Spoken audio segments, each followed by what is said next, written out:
except for the senior citizens in the state of New Mexico. Yeah. And it's a growing population, you know, and not only growing population, but growing in needs.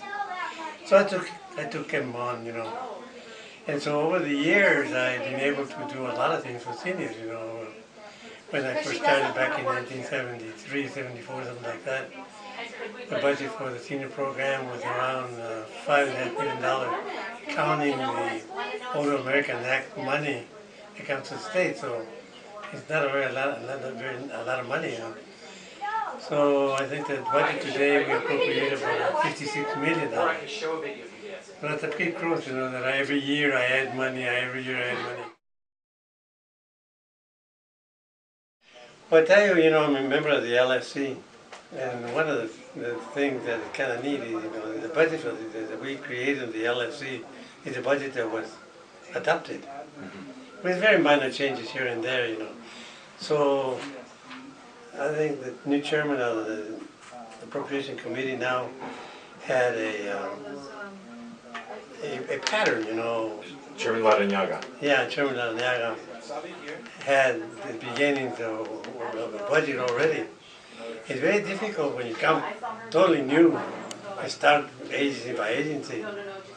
But the fact that the LSC works year round, you know, helps during the session.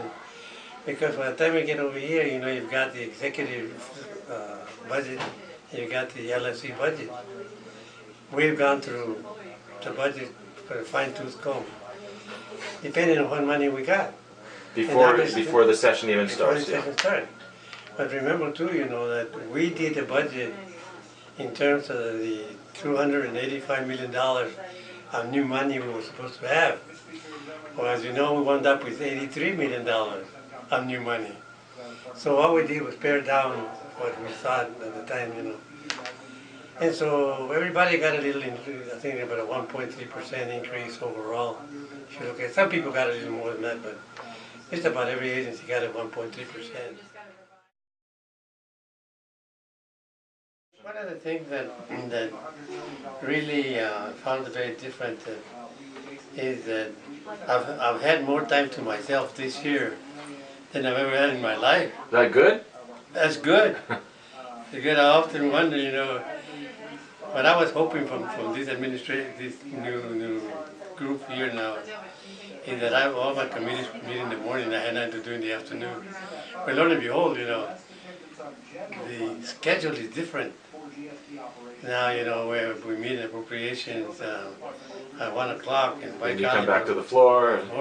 4 o'clock. So if you're scheduled to testify between 1:30 that we met and 4 o'clock, if you didn't get your testimony by then, that's tough, because we had to come down to the. So Chairman Larrañaga, you know, made it known to the people who were making the presentations that we had a due time, you know. 4 o'clock we're going down to the. So it stopped people from just whacking away, you know, pouring their hearts out in what they want. Mac used to say, you know, why are you doing that for dead meat, you know? If the money's not there, why spend that much time in testimony?